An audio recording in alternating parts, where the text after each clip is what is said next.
जवळपास 9:45 ते 10 वाजले, पण प्रत्येक जण डोक्यावरती पदर घेऊन व्यवस्थितपणे छत्रपती शिवाजी महाराजांचं शिवचरित्र ऐकतायत. यावरून सुद्धा एक मुद्दा मला या ठिकाणी आठवला की भारताच्या माजी राष्ट्रपती प्रतिभासिंग देवी पाटील एकदा चीनच्या दौऱ्यावरती गेल्या आणि गेल्याच्या नंतर प्रतिभासिंग देवी पाटील यांना तिथल्या पत्रकारांनी प्रश्न केला की madam ji what is mean by culture, नेमकं संस्कृती म्हणजे काय? तर त्यावेळेला आमच्या देशाची राष्ट्रपती असणारी महिला डोक्यावरचा पदर खांद्यावरती घेते, खांद्यावरचा पदर पुन्हा डोक्यावरती घेते आणि सांगते की ही आमची संस्कृती आहे आणि ही संस्कृती आम्हाला राजमाता राष्ट्रमाता माँसाहेब जिजाऊ आणि सावित्रीबाई फुले यांनी शिकवण्याचं काम केलेलं आहे. याच्याही पलीकडे जाऊन सांगायचं म्हटलं तर पाकिस्तानमध्ये मलाला युसूफजाही नावाची मुलगी स्त्री शिक्षणाची चळवळ उभी करते, जिला जगाचं शांतता नोबेल पारितोषिक मिळतं. त्या मुलीला तिथल्या पत्रकारांनी प्रश्न केला की बेटा तुला स्त्री शिक्षणाची चळवळ उभी करण्यामध्ये नेमकी प्रेरणा कुठून मिळाली? तर त्यावेळेला पाकिस्तानमधली मलाला युसूफजाही नावाची मुलगी सांगते की भारतामध्ये जिजाऊ आणि सावित्री नावाच्या 2 महिला आहेत, त्यांच्यापासून मी ही प्रेरणा घेतली आणि खऱ्या अर्थानं पाकिस्तानमध्ये हा विचार, हा वसा, हा वारसा खऱ्या अर्थानं आमच्या माता भगिनी पाहिले. मित्रांनो, हा विचार आज पुढे घेऊन जात असताना इथल्या प्रत्येक तरुण पोरांच्या पायावरती डोकं ठेवून माझी विनंती आहे की उभ्या आयुष्यामध्ये तुम्ही नोकरीला नाही लागला तरी हरकत नाही, तुम्हाला उद्योगामध्ये व्यवसायामध्ये एखादं चांगलं यश नाही मिळालं तरी थोड्याफार प्रमाणात काही हरकत नाही. माणूस जन्माला आल्याच्या नंतर कधीच उपाशी मरत नाही. ईश्वर या पृथ्वी तलावरती पाठवत असताना, हे बाळ बोल नको नाही, ईश्वर या पृथ्वी तलावरती पाठवत असताना सगळ्यांच्या पोटांची व्यवस्था त्या ठिकाणी केली असते.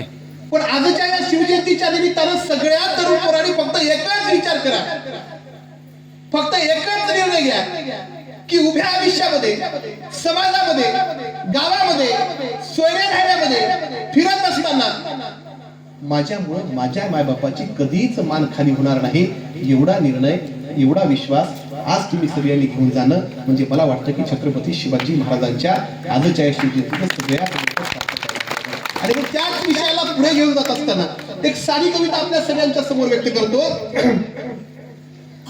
ऐका ऐका दोस्तानो माय बापाची कहाणी, ऐका ऐका दोस्तानो माय बापाची कहाणी, बाप नारळी खोबर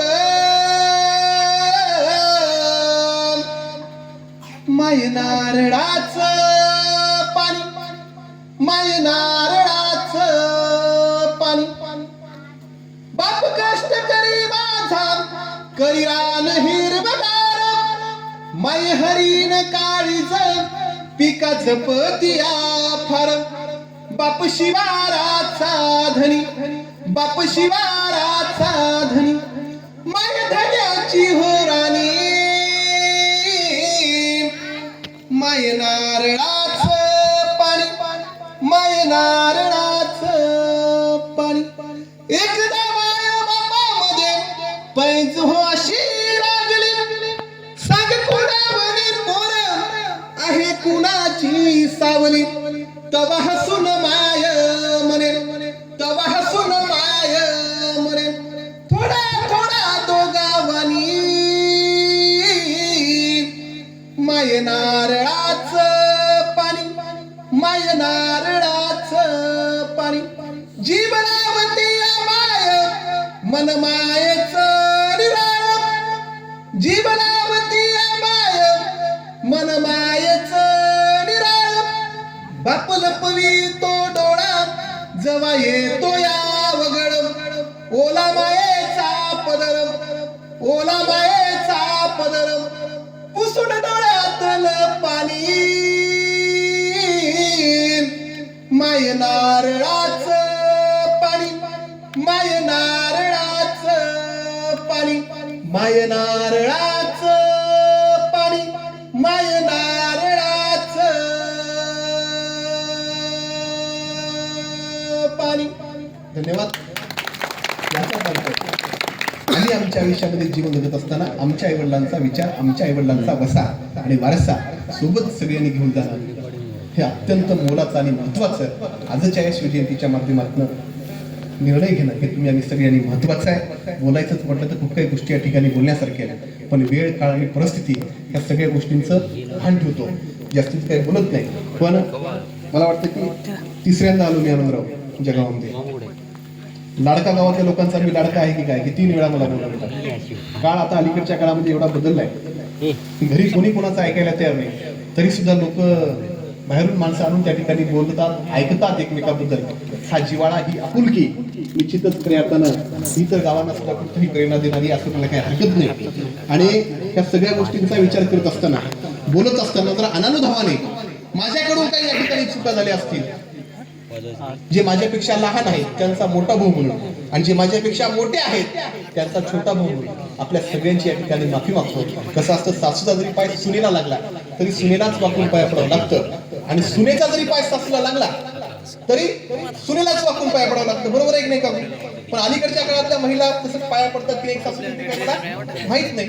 पण कार्यक्रमाची एक पद्धत आहे, कार्यक्रमाची एक प्रथा आहे की विचारपीठावर बोलणारा नेता असेल, विचारपीठावरती बोलणारा कार्यकर्ता असेल, विचारपीठावरती बोलणारा वक्ता असेल, त्याला माईक सोडताना जाता जाता खाली बसलेल्या लोकांची माफी मागावीच लागते, कारण त्याला जसं आलं तसं परत जायचं असते. आणि इथून नांदेड जवळपास मला वाटतं 60-70 किलोमीटर तरी नाही हो. या सगळ्या गोष्टींचा विचार जास्त 30 खूपच जवळ आहे. या सगळ्या गोष्टींचा या ठिकाणी विचार करतो आणि जास्तीचं आपल्या समोर लांबत आणि बोलत न जाता, खरं तर बोलेलं भव्य दिव्य एवढे वक्तृत्व माझे नाही, आणि हा मान तर असतो मोठ्या वक्त्यांचा, एवढे कर्तृत्व माझे नाही, एवढं आपल्या सगळ्यांच्या समोर या ठिकाणी सांगतो. आणि सगळ्यांचे या शिवजन्मोत्सव समितीतील सर्व आनंदराव असतील, सर्व शिवजन्मोत्सव समितीचे अध्यक्ष असतील, सदस्य असतील, सचिव असतील, विचारपीठावरती बसलेले गावचे सरपंच प्रतिनिधी असतील, शिंदे पाटील असतील, पोलीस पाटील अण्णामोड असतील, नव्याने सैनिक झालेले आमचे रामभाऊ असतील, या सगळ्यांना आणि आपल्या सगळ्यांना शुभेच्छा देतो. खरं तर घरी बसलेल्या लोकांचं फार मोठं कौतुक करावं लागतं. त्याच्या पाठीमागचं कारण असं आहे की घरी बसलेल्या लोकांना गुणाला खाली लवकर उतरता येत नाही, आणि जर ते उतरून पटकन गेले की शिवजयंतीतले पोरं डबल त्यांना वरी बसवायला पुढच्या वर्षी बोलवीत नाही. त्याच्यामुळे जशाच तसं त्यांना त्या ठिकाणी बसून राहावं लागतं. सगळ्यांचा आभार या ठिकाणी मी मानतो आणि इथंच थांबतो. धन्यवाद. जय जिजाऊ, जय शिवराय.